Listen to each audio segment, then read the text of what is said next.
It's very common for people to think that the reason they can't lose weight is because of their metabolism.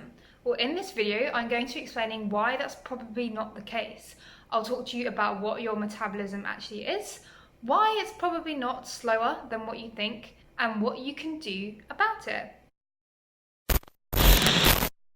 If you think about it, most of us don't really know what our metabolism is. We have some vague idea that it has something to do with burning calories, but we can't really explain it any further than that. Well, the reality is, if you think you have a slow metabolism, the chances are it's just doing its job. Your metabolism is essentially the process by which the food you consume is broken down into energy. The interesting thing about our metabolisms is that they're not static, they're not fixed in place. You don't have a good one or a bad one, it's not stuck and it's not broken. You can think of your metabolism along a spectrum. It's constantly adapting to the things that you're doing. Your metabolism in its truest sense is known as your basal metabolic rate. But your BMR isn't the only thing that contributes to the number of calories that you burn in a day. This is a concept known as TDEE, which is your total daily energy expenditure. There are two major components to your TDEE. The first one is your resting energy expenditure. So this is otherwise known as your BMR, your basal metabolic rate. This is probably what you're thinking of when you're thinking of your metabolism.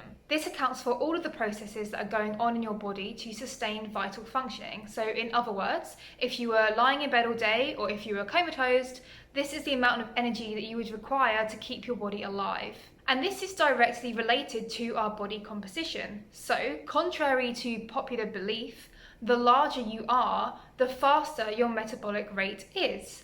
And this is because there's more of you to sustain, and that requires more energy. Simply put, your body has to do more work. Other than gaining or losing weight, there's really not a lot we can do to influence our metabolic rate. Now, there are some variations in BMR across individuals, even of similar size and weight. But before you say, "I told you so," this variance is far smaller than what you may expect. We typically see a variance of about 15 to 20%, and this typically equates to 200 to 300 calories. So that's maybe something like a couple of slices of bread. It's definitely not the difference between being slim or being overweight. Furthermore, your basal metabolic rate isn't actually a significant predictor of weight gain. In this study, the researchers looked at two groups, those with a faster metabolic rate and those with a slower metabolic rate, and they tracked weight gain over time. Interestingly, the rate of weight gain wasn't really any different between the two groups. Now, the reason for this is because your BMR isn't the only thing that contributes to the number of calories that you burn in a day. This brings us onto the second component of your total daily energy expenditure, and that is the non-resting energy expenditure. This can further be broken down into three components. So you have the first one is thermic effect of feeding. So this accounts for the number of calories we burn digesting our food. When we eat food, we get that in the form of carbohydrates, protein, or fats. Now, your body has to convert that into a form of energy that it can use, and that process burns calories. On average, the thermic effect of feeding accounts for around 10% of your total daily energy expenditure, so it's not really that significant. Some foods do have a higher thermic effect than others, so protein would have the highest and fats have the lowest. So whilst it's a great idea to eat a high protein diet, making changes to your food intake really doesn't have a huge effect on the thermic effect of feeding overall because the contribution is so small. In a similar vein, you can brush away anything that claims to boost your metabolism. Eating spicy foods or drinking green tea really isn't going to do much to boost your metabolism if you're only burning like 5 extra calories a day. Save your money. The second major component of your non-resting energy expenditure is your exercise activity thermogenesis. So this is just the number of calories you burn during exercise. This accounts for around 5% of your total daily energy expenditure. So this really isn't a lot at all, and it's actually a common misconception that exercising burns loads of calories. Most people think that if they can exercise a lot, then they can also eat a lot, and this isn't necessarily the case, especially if the primary form of exercise that you're doing is resistance training. A typical weight training session may burn around 150 to 200 calories if you're training really, really hard.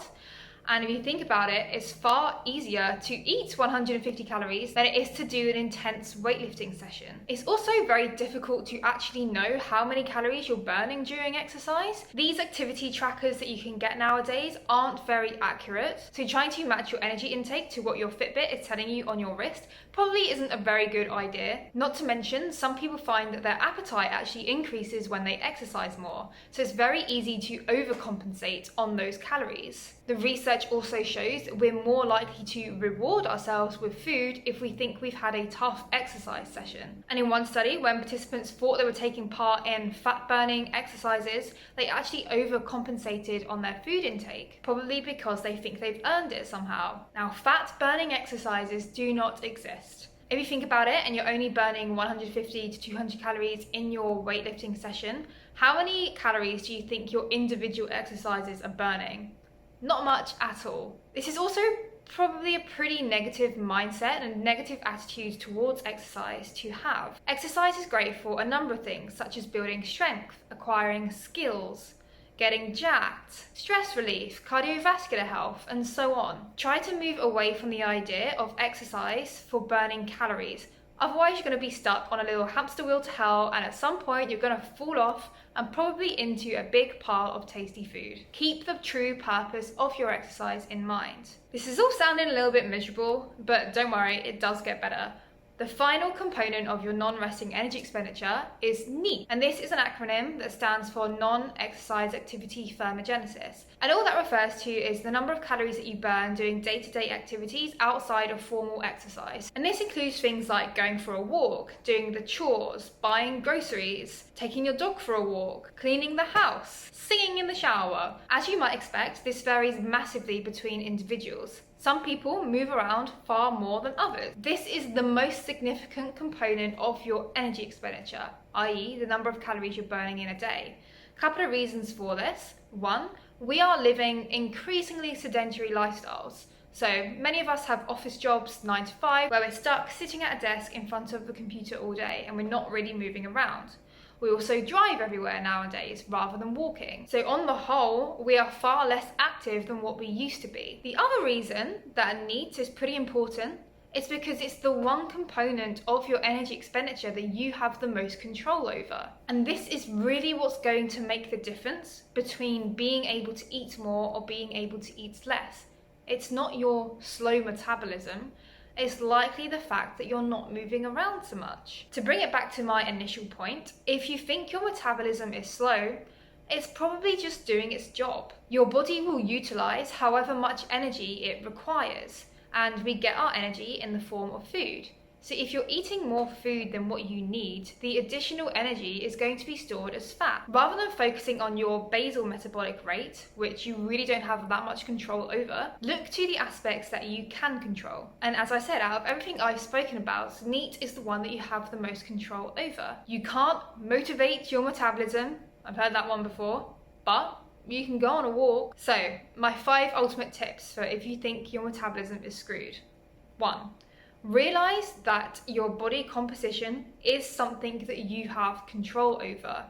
You're not broken, you're not stuck, and you can change it. My second piece of advice would be to eat a nutrient-rich diet that is high in protein, so that would mean including a lean source of protein at each meal, and also eating a wide variety of fruits and vegetables and limiting added fat. My third piece of advice would be to exercise regularly for enjoyment and skill development and all the other pros that come alongside exercise. My fourth piece of advice would be to stay active.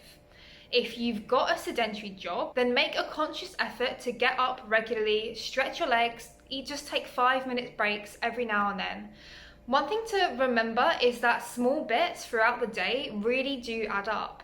NEAT is supposed to be unconscious, right? It's not formal exercise, it's the rest of the movement that you just naturally do throughout the day.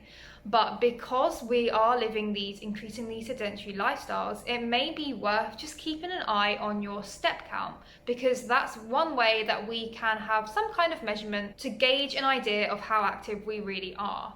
Most phones have a step tracker already on them nowadays, so perhaps just check your phone because it's easy and convenient to just keep an eye on your steps. And if you notice that you're really not that active, try finding moments throughout the day where you can go on a walk, whether that's walking to and from the gym or parking a bit further away from work and walking then, walking in your lunch break, walking after work, whenever it is that's most convenient for you. Just try and find a time where you can get a little bit more active, and that will really help to boost your metabolism. My fifth and final tip would be to sleep, because although we're focusing on our metabolism, that's not the only thing that's going to determine your weight. Weight regulation is a balance between the energy in versus the energy out. So we have discussed all of the components of energy out, that is your total daily energy expenditure, but it's also important to consider what you're actually putting in as well. Sleep is going to be crucial for regulating your appetite, which is obviously going to affect that energy balance. So again, if you think your metabolism is slow, it may just be that your energy balance is out of whack a little bit. So if you implement those 5 tips, that will really give you the boost that you are looking for. I hope you enjoyed the video. Do be sure to like and subscribe, and check out the description box if you want to find us on Facebook and Instagram, or to see all the other cool things that we've got going on. Thanks for watching, and I'll see you in the next one.